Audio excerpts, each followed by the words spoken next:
Ini pertama kalinya melihat orang yang begitu brutal. Pria ini menghadiri acara pernikahan orang lain dan melihat pengantin yang cantik dan langsung mendorongnya masuk ke dalam kamar, lalu menyiksanya setelah tidak ada kerjaan yang bisa dilakukan. Mengatakan ke bawahannya bahwa pengantin masih perawan, sedangkan pengantin yang disiksa tidak bisa menghadapi suaminya. Ia langsung lompat bunuh diri. Yang lebih kasihan adalah pengantin pria yang melihat orang yang dicintainya meninggal. Hatinya sangat menderita, tapi juga tidak bisa apa-apa.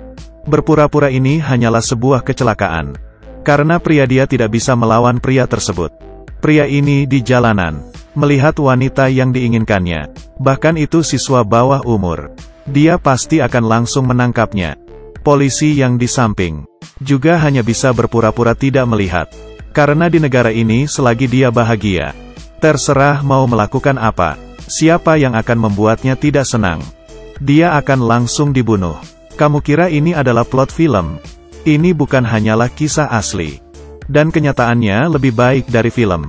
Tidak pernah ketinggalan, pasti akan melebihi dari yang kamu bayangkan. Pria ini sebenarnya siapa? Dia terkenal dengan jahatnya. Namanya Uday, anak dari Presiden Irak yaitu Saddam Hussein. Tapi setelah Uday berhasil dibunuh, seluruh rakyat Irak merayakannya. Menurut ingatan pihak-pihak yang masih hidup di sekitar Uday, orang yang dianiaya sampai mati oleh Uday paling sedikit ada ribuan orang. Dia tidak bermoral, tiap hari bersama wanita yang di atas kasurnya. Pastilah berbeda, di kehidupannya sangatlah boros. Ada ratusan pengikut yang khusus menemaninya berbelanja. Di negara ini, Uday selain takut dengan ayahnya, dia juga takut dibunuh. Karena orang yang ingin membunuhnya juga banyak. Jadi dia ingin mengikuti, seperti ayahnya, mencari orang pengganti, menyuruh orang yang menyamar itu menghadapi depan publik. Lalu dia berada di balik layar melakukan semuanya. Yahya adalah teman sekolahnya Uday. Penampilan mereka berdua sama, sehingga dia pun langsung menjadi pilihan untuk penyamar Uday. Meski menjadi penyamar, bisa menjadi orang kaya, tapi di waktu yang bersamaan dia harus kehilangan identitasnya, dan memiliki resiko untuk dibunuh. Yahya menolak tawarannya, tapi Uday bukan sedang bernegosiasi dengannya. Dia melakukan apapun, dan membahayakan keluarga Yahya. Yahya pun mengiyakan. Dengan cepat dokter mulai mengoperasi seluruh tubuhnya, hingga ke bagian yang sangat rinci seperti gigi. Harus sama persis. Kemudian dia harus meniru kebiasaan Uday. Seperti itu pun dia menjadi penyamar yang sempurna. Dan berhasil, hingga ayahnya sendiri pun tidak mencurigainya. Setelah menjadi penyamar, Yahya mengetahui perbuatan jahat Uday. Dia benar-benar senang menyiksa atlet. Ini hal yang baru pernah kulihat. Atlet negara yang paling menderita. Tidak ada yang lainnya lagi. Bola yang tidak ditendang dengan baik, maka kakinya akan dipatahkan. Tidak berhasil membawa piala pulang, maka akan mati di sentrum listrik. Yahya yang melihat semua rekaman video brutal, pun tidak sanggup melihatnya lagi. Kemarahan mematikan pemantauan. Baru saat itulah dia tahu apa yang disebut panggilan. Betapa brutalnya penguasa yang membebaskan Irak, tapi Uday di depan rakyatnya selalu bisa menarik perhatian jutaan orang. Itu karena ayahnya, seorang penyelamat Irak. Fanatisme buta telah merambah ke dalam darah negara ini. Tapi keadilan sejati sama sekali tidak ada yang memedulikannya. Yahya melihat semakin banyak hal kejahatan negara ini, dan sudah menjadi hal yang biasa. Yang mengerikan adalah, setelah memainkan wanita-wanita, mereka akan membuang mayatnya ke hutan. Dan dia yang durhaka, yang paling ditakutinya adalah ayahnya. Hari ini karena di suatu pesta, terjadi sedikit kesalahan. Uday yang di luar kendali. Di depan umum, ia membunuh jenderal ayahnya. Dia tahu dia mendapat masalah.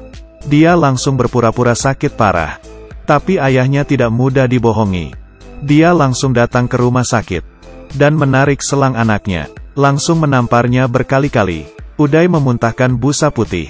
Sang ayah langsung mengambil pisau, dan bersiap untuk menusuk anaknya. Tapi mereka tetaplah ayah dan anak. Pada akhirnya dia pun menurunkan pisaunya. Uday yang kabur dari hal tersebut, sama sekali tidak berubah. Dia terus melanjutkan kehidupan biasanya.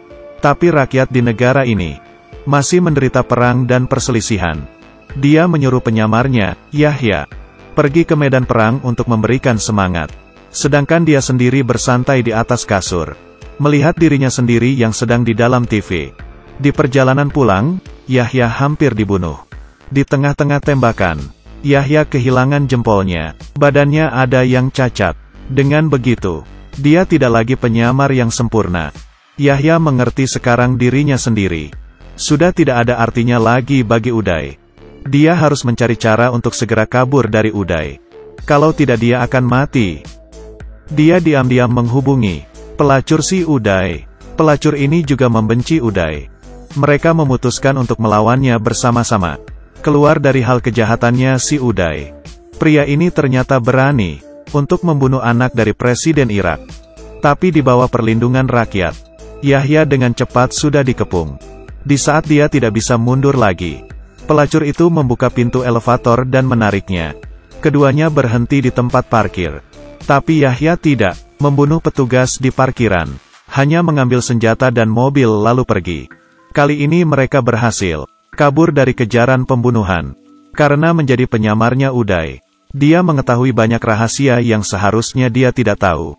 Yahya tinggal di motel kecil. Untuk sementara aman. Tapi dia langsung mendapat telepon dari Uday, yang menginginkannya untuk pulang baik-baik.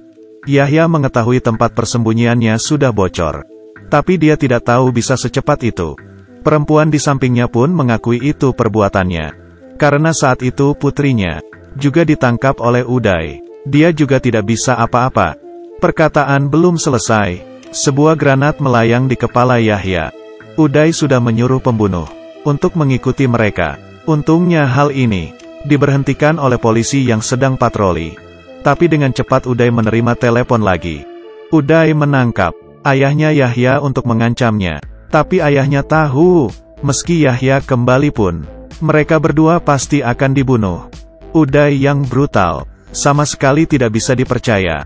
Dia mengatakan ke anaknya untuk tidak memedulikannya. Kematian ayahnya membuat Yahya mengerti, di negara ini, dirinya tidak bisa kabur, hanya bisa dengan menyingkirkan Uday. Barulah bisa hidup. Dia menemui suami dari pengantin yang dulu disakiti oleh Uday. Karena terus-menerus menjadi penyamar Uday, Yahya sangat mengerti dengan aktivitas Uday. Hari ini Uday seperti biasa, memilih wanita untuk diajak pulang. Sama sekali tidak mengetahui bahaya yang akan dihadapinya. Suami pengantin mendorong gerobaknya mendekatinya, menghalangi jalannya, lalu tiba-tiba mengeluarkan senjata. Tak disangka penjaga dari kejauhan duluan menyerangnya. Tapi siapa sangka ternyata Yahyalah pembunuh sebenarnya. Di depannya itu hanyalah sebagai pengalih. Di saat semuanya kacau balau, dia berjalan ke depan mobil.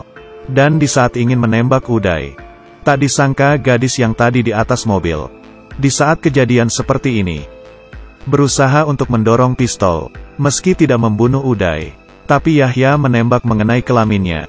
Tindakan selanjutnya sudah terlambat. Penjaganya menghalangi dia, tapi melihat pria yang di depannya adalah seorang Yahya. Dia pun akhirnya mundur, berpura-pura tidak melihat. Yahya pun berjalan ke kerumunan orang dan menghilang. Pembunuhan rahasia ini terjadi di tahun 1996. Dan di dalam sejarah, hal ini membuat Uday cacat permanen. Dia tidak bisa lagi melakukan apa yang biasa dia lakukan.